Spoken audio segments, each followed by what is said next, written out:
My name is Clara Vance. I am 32 years old, and for a long time, I lived my life like a draft that was never meant to be published. I owned a small, independent second-hand bookstore named Paper and Pine in a quiet, brick-paved coastal town in Maine called Willowbrook. The shop had floor-to-ceiling wooden shelves, the rich scent of old paper and roasted coffee, and an old brass bell above the door that chimed every time someone stepped in from the Atlantic chill. Upstairs, above the shop, was my apartment, a cozy space with a bay window that looked out over the fog-covered harbor. To anyone watching, my life was peaceful, but in truth, it was safe because it was guarded. 5 years ago, I was engaged to a man named Marcus in Boston. We had planned a grand wedding, built a 5-year corporate career roadmap, and leased a glass-front apartment. Then, 3 weeks before the wedding, Marcus casually told me over dinner that he was moving to London for a hedge fund job, and that he assumed I'd sell the bookstore I had just inherited from my grandmother to follow him. When I hesitated, he smiled patronizingly and said, "Clara, your little book habit isn't a life, it's a hobby." I broke off the engagement that night, packed my life into a rusted station wagon, and drove straight to Maine. Since then, I had built high, invisible walls around my heart. I loved my routine. I loved my quiet evenings with my golden retriever, Barnaby, a mug of chamomile tea, and a good novel. I didn't need grand romance.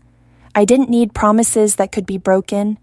I just needed the steady, predictable hum of my own quiet world. Until a stormy Tuesday afternoon in October changed the atmosphere completely. It was raining heavily, the kind of torrential Maine rain that blurred the streetlights into streaks of yellow watercolor. The shop was empty, and I was at the front counter, carefully restoring the leather spine of a vintage 1920s edition of The Great Gatsby. The brass bell above the door chimed, accompanied by a gust of cold wind. I looked up. Standing on the entryway mat was a tall man in his mid-30s, drenched from head to toe. He wore a dark wool coat, held a soaked leather blueprint tube under his arm, and was trying to shield a small wooden crate in his arms from the rain. "I am so sorry," he said immediately, his voice deep, warm, and slightly breathless. "I saw the open sign. I didn't mean to track rain onto your floor." "It's completely fine," I said, grabbing a clean towel from behind the counter. "Maine weather doesn't ask for permission." He stepped forward, taking the towel with a grateful smile. As he wiped his dark hair, I took him in. He had sharp, thoughtful gray eyes, a light shadow of a beard, and hands that looked used to hard work.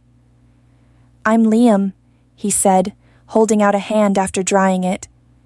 "Liam Callahan." "Clara," I replied, shaking his hand. His grip was warm and steady. "I just bought the old Victorian house at the end of Cliff Road," Liam explained, gesturing vaguely toward the coast. "The one with the neglected greenhouse. I'm an architect, but right now, I'm mostly a full-time carpenter trying to keep the roof from caving in." He set the wooden crate on the low coffee table near the fireplace. Inside were 6 extremely old, leather-bound books, their pages damp with rainwater. "I found these behind a false panel in the study wall," Liam said, a touch of anxiety in his eyes. "I know nothing about rare books, but when the storm hit, the roof leaked right over them. A friend in town said if anyone could save them, it was the woman at Paper and Pine." I walked over and knelt by the crate. My professional instincts took over immediately. "They're 19th century maritime logs," I murmured, carefully lifting one. "Hand-drawn harbor maps, ink entries from sea captains." "Liam, these are local history treasures. We need to dry these pages immediately before mold sets in." For the next 3 hours, as the storm raged outside, the world shrank down to the warm circle of light around the bookstore fireplace. Liam didn't just stand by and watch. He followed my instructions with meticulous care. I taught him how to insert acid-free blotting paper between the damp pages, how to position the small fans to circulate warm air without drying the leather too fast, and how to treat fragile paper.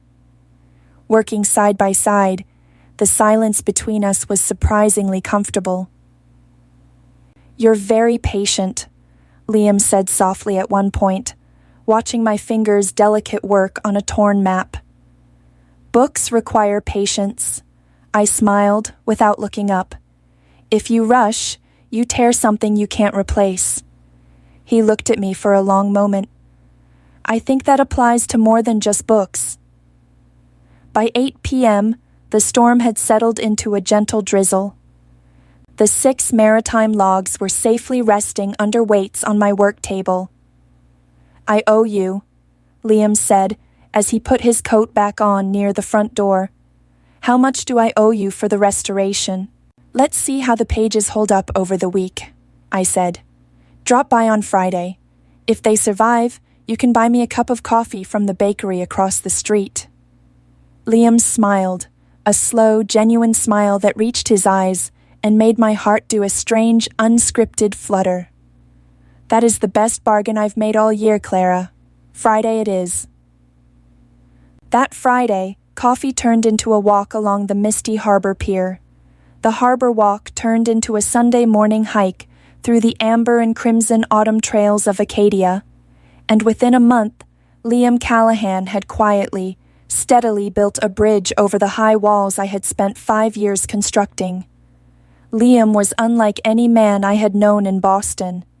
He was quiet, but he listened with an intensity that made me feel completely seen.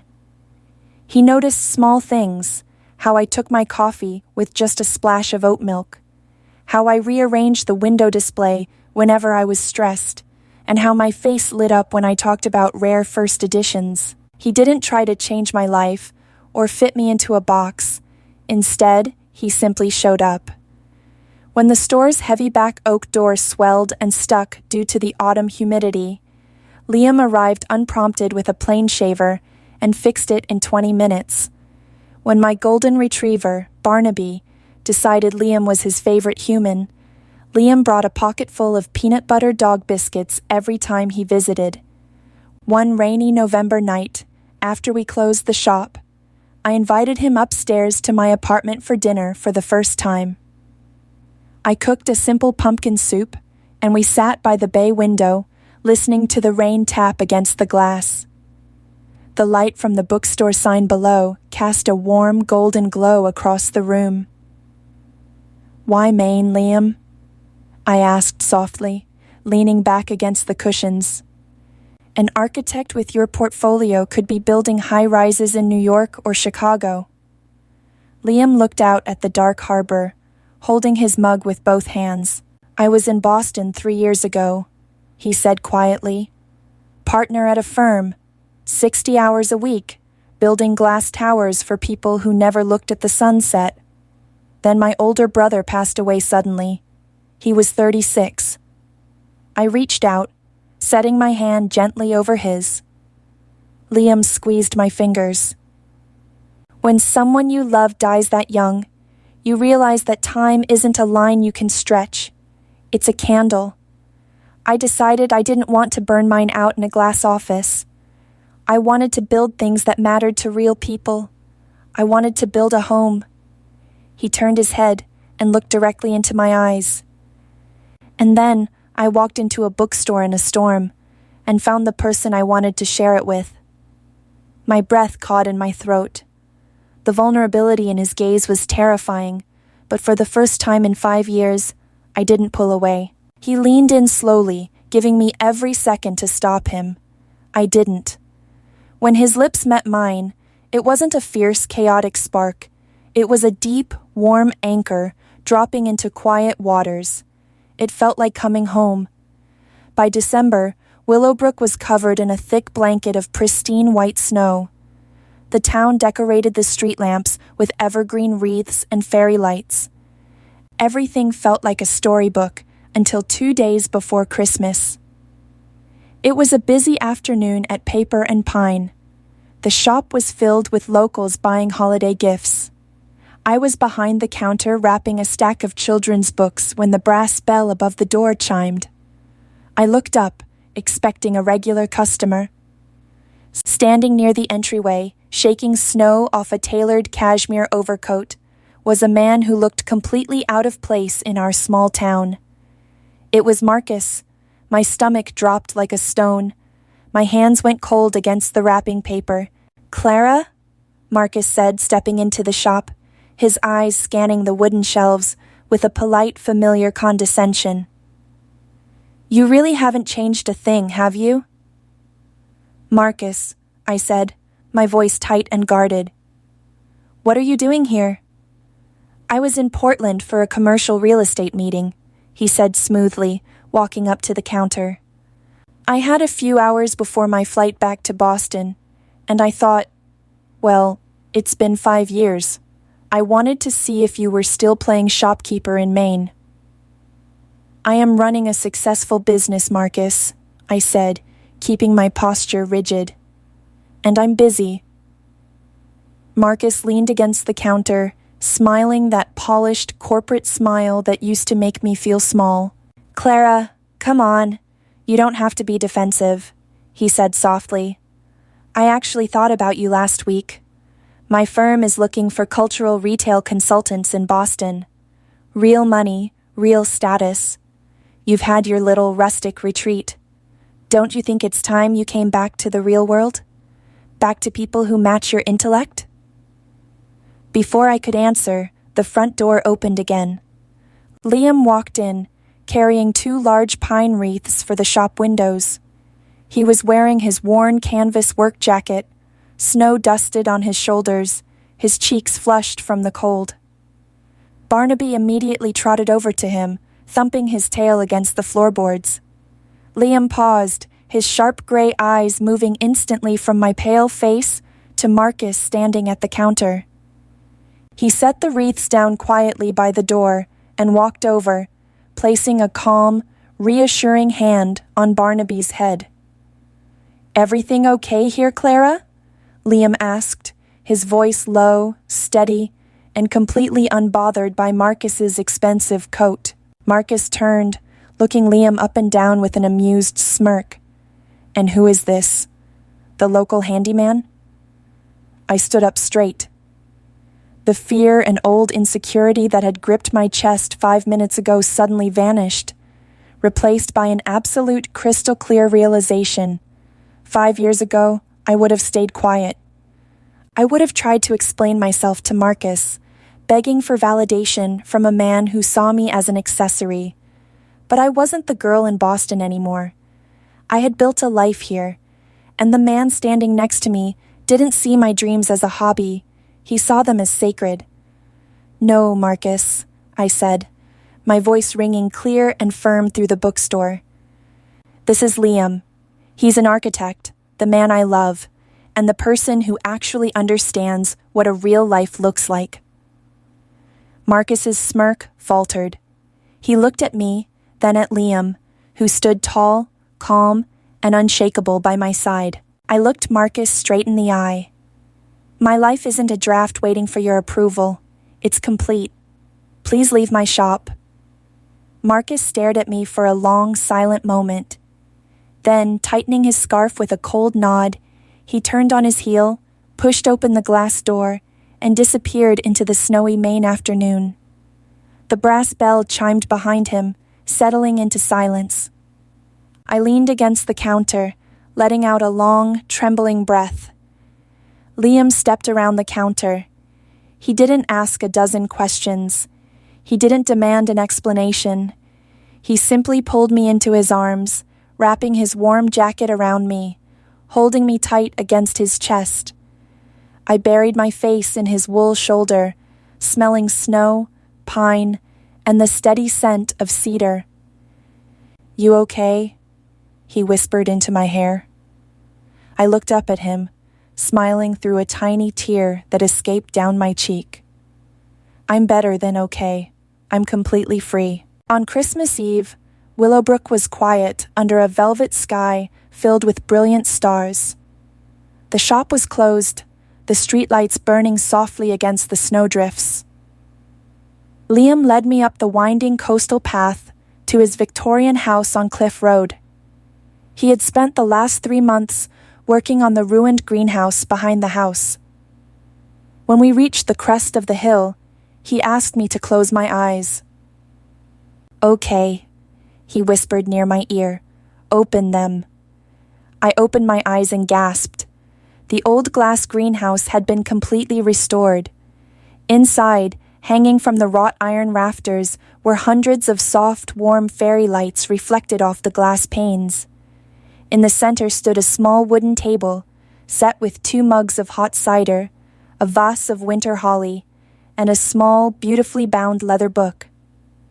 Snow was falling gently outside, drifting past the glass walls, but inside the greenhouse, it was warm and magical. "Liam, this is incredible," I whispered, walking inside, looking around in awe. "I built it for you," Liam said softly, standing behind me. "A place to read, a place to write, a place where the rain can't touch you." He took my hand and turned me around. Then, reaching into his coat pocket, he pulled out a small velvet box. He didn't drop to one knee with a dramatic speech. He simply held the box open. Inside was a simple, elegant rose gold ring, set with a small, brilliant diamond that caught the warm light of the fairy lights.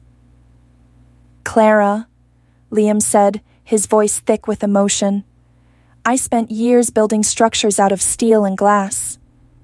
But you taught me how to build a home out of moments. I don't want a single tomorrow that doesn't have you in it. Will you marry me?" I looked at the ring, then at the man who had stood by me in the storm, who had fixed my doors, who had cherished my quiet world, and who had loved me without conditions. "Yes," I choked out, tears of pure joy spilling over my cheeks. "Yes, Liam, 1,000 times, yes."